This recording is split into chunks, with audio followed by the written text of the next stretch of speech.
কেন্দ্রস্থান এবং যেটা হচ্ছে কোন স্থান।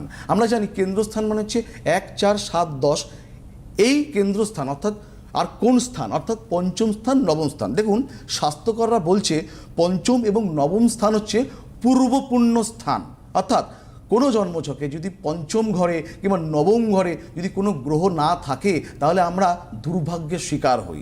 যদি পঞ্চম স্থানে এবং নবম স্থানে যে কোনো যদি শুভ গ্রহ থাকে, যদি বিশেষ করে বৃহস্পতি, শুক্র এবং যদি এই যে এই ছকে নবম স্থানে কিন্তু শুক্রের অবস্থান হিসাব মতন ভালো, কিন্তু শুক্র যেহেতু মঙ্গলযুক্ত হলো কারো কথাটাকে নষ্ট করে দিল, বুঝতে হবে বিষয়টা। পঞ্চম স্থানে যদি শুভ গ্রহ থাকে অর্থাৎ নবম স্থানে যদি ত্রিকোণভাবে, তাহলে কিন্তু বিভিন্ন রকমের ভালো ফলাফল পাই। আমাদের স্বাস্থ্যকাররা বলছে পঞ্চম এবং নবমে যদি ভালো গ্রহ থাকে তাহলে বিভিন্ন রকমের স্থিরতা, ধৈর্যশীলতা, একটা বিনম্রতা আপনি কিন্তু একটা জাতক জাতিকার সৃষ্টি হয়।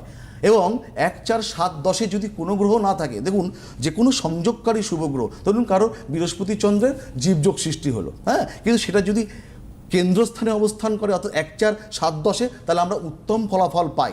যদি কারো দেখা গেল যে কারো মালব্যযোগ সৃষ্টি হলো, যদি কারো পঞ্চমভাবে যদি সেই মালব্যযোগ যদি সূচিত হয় তাহলে আমরা কিন্তু বিভিন্ন ভালো ফলাফল পাই। এবং সবথেকে বড় বিষয়, পঞ্চম স্থান কিংবা নবম স্থান অর্থাৎ ত্রিকোণপতি যদি দুস্থানগত হয় তাহলে কিন্তু আমরা বিবিধ বাধার সম্মুখীন হতে পারি। যদি কেন্দ্রপতি গ্রহ যদি দুস্থানগত হয়, যদি বাধকপতি হয়, যদি সেটা মারক গ্রহ হয় তাহলে কিন্তু বিভিন্ন খারাপ ফলাফল পেতে পারি। এবং এই যে কেন্দ্রস্থান কোন স্থানের গ্রহ আমাদের খুব উল্লেখযোগ্য, এই গ্রহ যদি আমাদের আত্মকারক হয়, বর্গোত্তম হয়, যদি ভাগ্য নিয়ন্তা গ্রহ হয়, তার দশা অন্তর্দশা যদি চলে তাহলে অত্যন্ত শুভ ফলাফল কিন্তু পেতে পারি।